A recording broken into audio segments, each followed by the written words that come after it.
Hello, everybody. Thank you so much for coming back. For my new subscribers, my name is Frida McKenna. I've been a nurse here in the UK for almost 3 years now. And for my returning subscribers, thank you so much for all your support, for always viewing my videos, liking my videos, and commenting. I do appreciate you so much. So, yeah, let's get direct into this video. I'm gonna talk to you on to why I moved from NHS, that is ICU, to become a care home nurse. And this will be unfiltered, okay? It's a story time, guys. I don't have any points. Let me just start by saying I love being an ICU nurse, and I enjoyed working in ICU. And even when I was in Kenya, my goals was to become an ICU nurse someday, and I was planning to do a higher diploma in ICU. So if you know, when you come to the UK, even if you don't have a higher diploma in ICU, you can still work in ICU. What you do is just you apply. If there's an opportunity for a critical care staff nurse, you apply, you go do the interview. If you pass the interview, and then you get the opportunity, and then you get all the trainings you need. Those are in-job training or in proper induction, competency signed. So you go through a lot of trainings every now and then, which I went through, and I worked there for how long? 1 year and some months. 1 year and some months. That's how long I worked in ICU. I did my foundation course, which I did very well. I got because if you do a foundation course in our trust for ICU, which is planned by the practice educator of the ICU department, so that's went for I think for 6 weeks or something. Yeah. And then I got a certificate that I've done my foundation course, and you do presentation, and I did very well in that presentation. I scored 92%, and I was one of the best. I was the best. Let me take the credit for myself.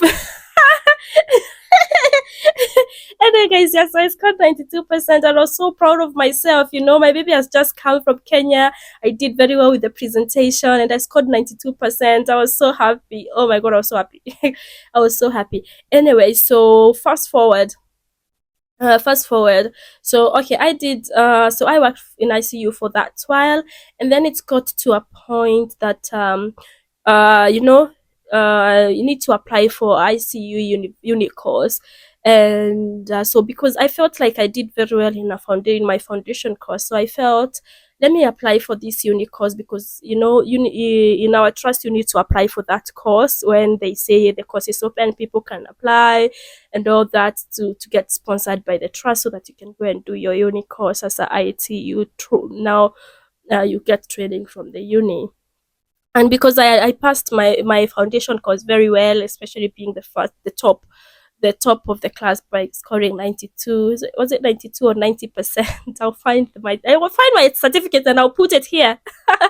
Yeah, so I thought, okay, let me apply, because and as well I got a lot of comments from students, from my fellow nurses, from my deputy managers, part 7, saying, "Oh, Frida, you're a very good nurse. You do very well with the patients. You normally stay calm in every situation. It doesn't matter how manic it is. You're always I always stay calm." So I felt, all these positive comments, and also scoring very well in my foundation course. Let me apply for the ITU uni course. I applied for my uni course, and then after applying, I went for the interview. I did research. They sent us things to do. I did research and all that. But so what I can say is that when I was applying for this course, one of the my colleagues I used to work with, she told me, she's from West Africa. She told me, "Frida, you're applying for this course, but I'm gonna tell you for free. You're not gonna get it first time." I was like, "Okay, it's all right. Let me apply and see myself." To be honest, I had a little bit of confidence that I'm gonna get the course. Anyway, I did the interview, but the practice indicator came and told me, "Frida, I'm so sorry. You really answered all the questions very well, but you're not gonna do it.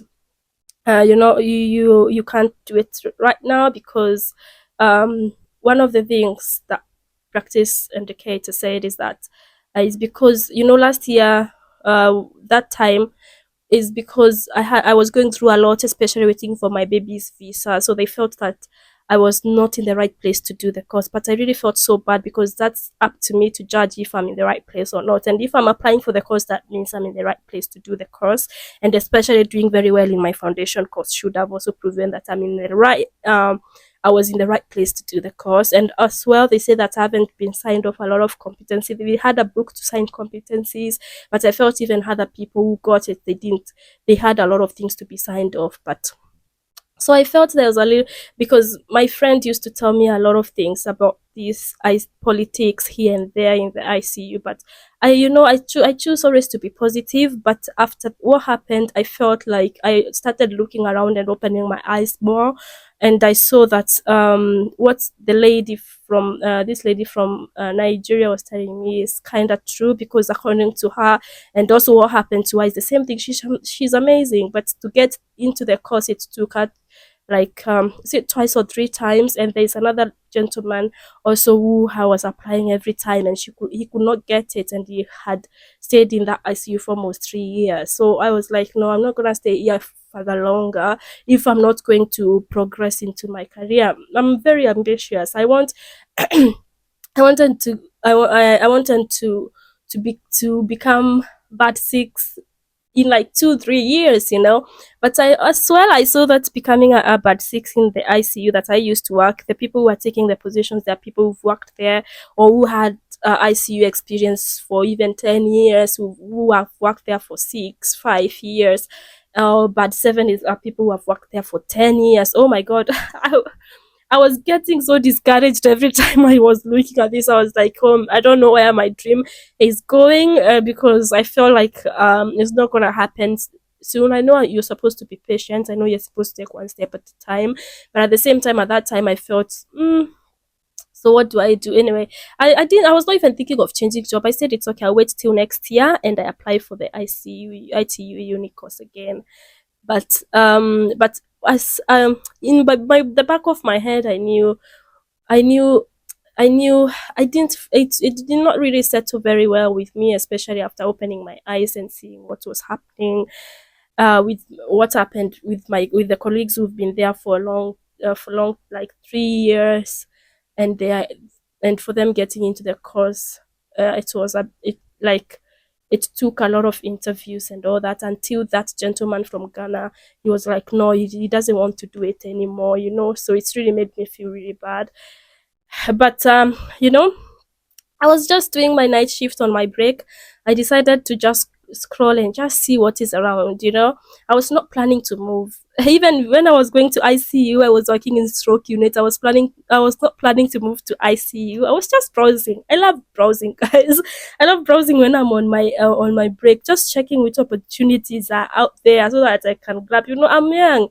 I'm young, so when you're young, sometimes it's good to try and see what you like. I love ICU. If today I had to go back to NHS, I would still go and work in ICU, because I didn't have anything, any problem with anyone. And I love the environment. I love the skills. I love the way people work as a team. I love the consultants are always there. I love the doctors are always there. I love that nursing charges are always there to help you. So I love the working. I love being a high CU nurse. And yeah, so anyway, so I was scrolling, I saw this job. I saw the job for care home, and I was like, oh my god, how comes they're getting paid 20? It was £23 per hour. I was like, how are they getting paid £23 per hour? At that time, I was still on £14 per hour. That is almost a difference of £10. I was like, oh no, I just need to, need to apply and see. I was just applying to see. I applied 2 jobs. Okay, let me mention, before I applied for this care home job, I had already posted my CV in a CV library. If you can download your CV library on your phone, upload your CV there, updated CV, and I'm telling you guys, just be ready to receive a lot of calls, because you receive calls like right, left, and center every few minutes. Every few minutes, there are a lot of people are looking for nurses out there. I had to just hide my CV and be like, no, I'm not looking for any job anymore. Yeah, so that's so I saw that job. I applied that job. Sorry, and I saw another one, and I applied 2 jobs at the same time. And then the company that I was applying for, this company that I was really loving so much, and I know people who work for that company, and that's the company I'm working with. So I really wanted to get with that company, but I had two companies, two very big companies, care companies here in the UK. I had interviews with them the same day. One I did at 12, another one I did at 3 p.m. But I loved that I'm working with today. But the salary was almost the same. It was close to the same. By seeing the amount of money that care home the care home that I'm working with was offering, I was like, oh my god, I can't believe that I can't believe nurses get paid this amount of money. Because be working in NHS, I was getting paid 14 point something pounds. But if you do nights, of course, you have the enhancement of 30%. If you do Sundays, I think it's to 60%. I'm not sure, but I think it's 60% if you do Sundays. Saturdays 30%. And you get paid on social hours. So yeah, so I got encouraged and applied, and this is me. I never ever even I never ever thought of working as a care home nurse. My friend who is very young, he's very young. I used to ask him, "Hey, well, how come you're working in a care home? You know, you're very young. You should be working in NHS. Build your skills. You know, those kind of people. I used to tell my friends that you should come to NHS, build your skills. Oh god, I used to protect NHS like my own, and yeah, so I applied and I went and did the interview for the both places, and I passed the interview, but I went with the interview with the place that I'm working with right now. So the main I was not planning to move, but the main thing that really made me move from my ICU job is that I felt that my progressing to where I wanted to be. It's not going to happen. Of course, it's not going to happen overnight. Nothing happens overnight. It's going to take baby steps. But at the same time, when I saw the job at the care home offering £23 per hour, I was like, this is going to change my life. This is going to change, this will help me a lot. The money will help me a lot. And yeah, it's good to learn new things. When I tell people I also moved to care home to learn new things, it's true, because I've never worked in a care home. I've never worked in aged care. So I was so interested to see. Let me tell you guys, when I passed my interview and decided that I'm going to a care home, I was excited. My friend, we've met because also she moved from NHS to care home.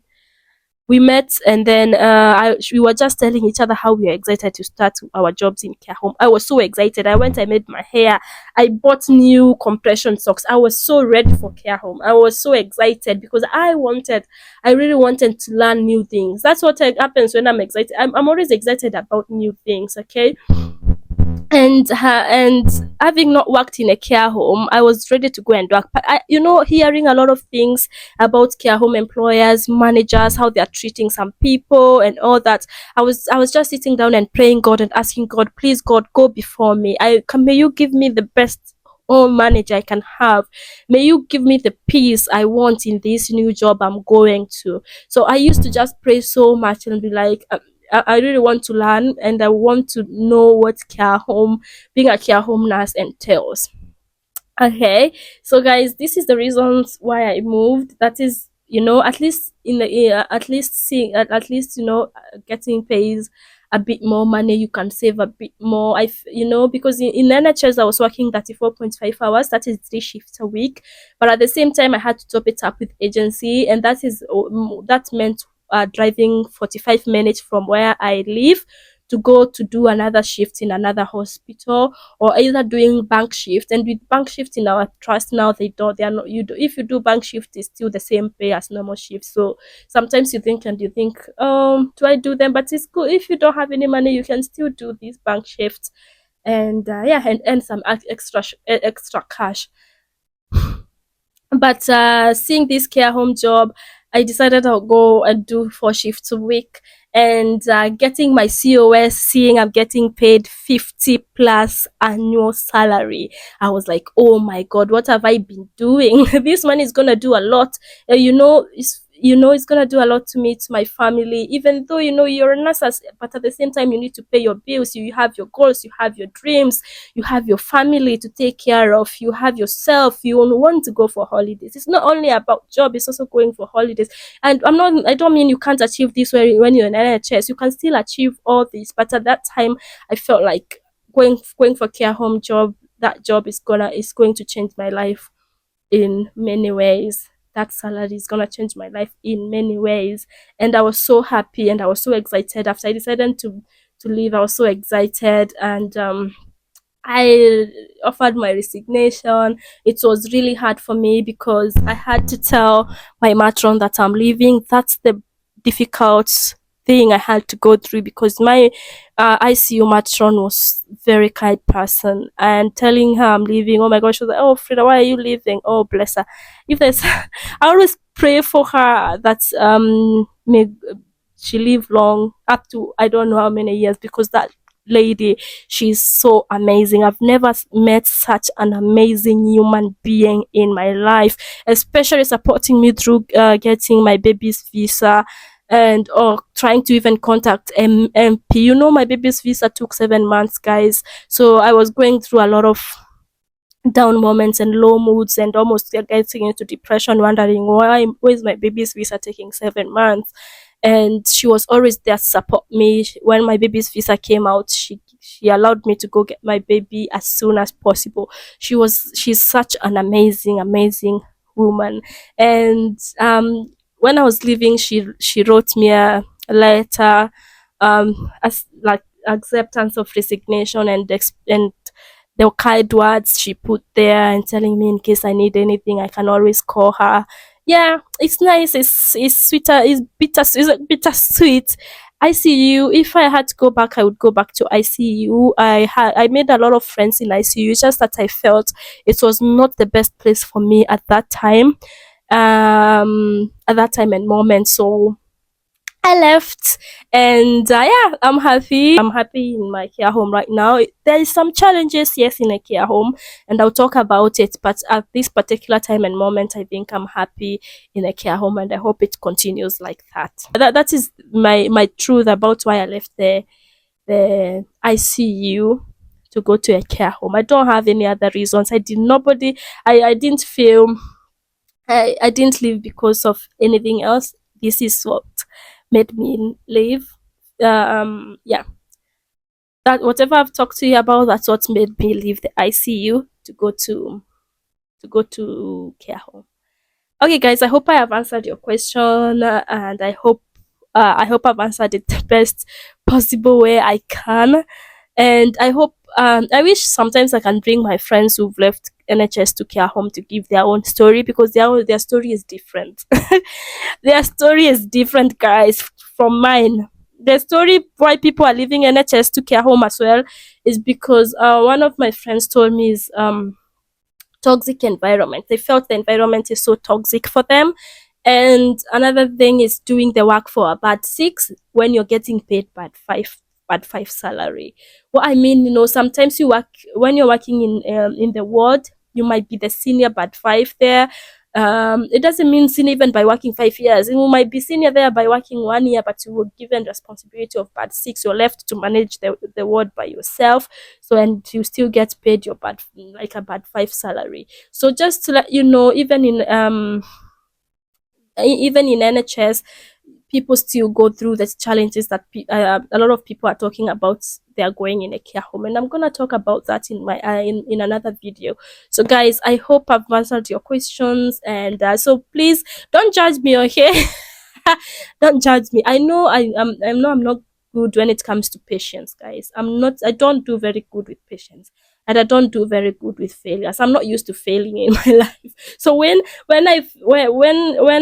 something I need to start accepting some failures here and there, but I don't believe when it comes to these ITU calls, I felt like the decision could have been made differently. That's how I feel. Yeah. And I think people make different I noticed here people do, when it comes to decision making, they make the decision in a very different way, because For instance, let's just do a recap. For me, I felt I did very well in my foundation course. I felt all these positive comments. So why are you not giving me a chance to go and do the ICU, ITU uni course? So I felt like I'm getting all this positive feedback. I've done very well in my foundation course. So what is hindering you from giving me that chance?